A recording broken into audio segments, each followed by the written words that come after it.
nom est Larry Carpenter, président de la compagnie C'est la solution soudure plastique. Commencé, j'étais en année sabbatique, je travaillais pas, mais je me cherchais un autre métier, un nouveau métier. Lorsque j'ai vu que le plastique pouvait se réparer, ça m'a interpellé. Donc j'ai décidé de faire des recherches pour trouver des gens pour apprendre sur le sujet. Je me suis donc associé avec une autre compagnie pour pouvoir développer l'expertise de réparation de plastique. Maintenant, je me suis parti à mon compte pour faire la réparation des plastiques de tout genre.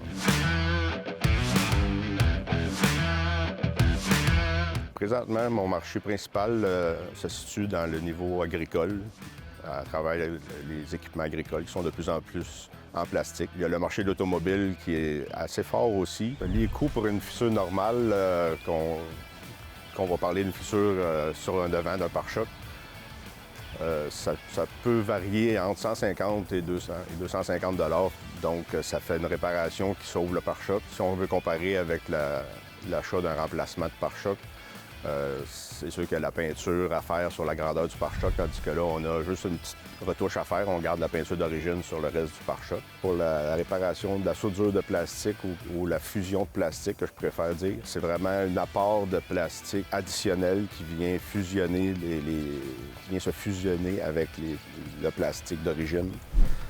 C'est pour ça que je préfère dire fusion de plastique que de soudure de plastique. Après, on fait de la finition, on amène ça prêt à faire peinturer si on veut. Le plastique est vraiment sauvé.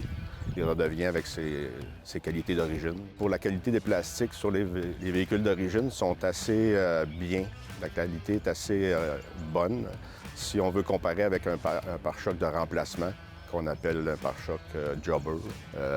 Ça, c'est beaucoup plus cheap, beaucoup plus difficile à réparer. On le voit la différence tout de suite en le voyant, si on veut. Le plastique est de moins bonne qualité.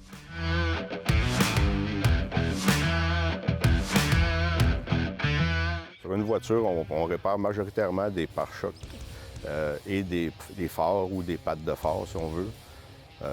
Ainsi que les moulures, les bas de caisse, les moulures de bas de caisse. Il y a aussi les ailes. De plus en plus, il y a des ailes qui sont faites en plastique. Ouais. À l'intérieur, il y a les pièces de tableau de bord, les pièces de console ou les intérieurs de porte. La grosse valeur, c'est sur les phares aussi. De plus en plus, les phares coûtent des prix faramineux. Donc, sauver un phare, là, ça vaut la peine.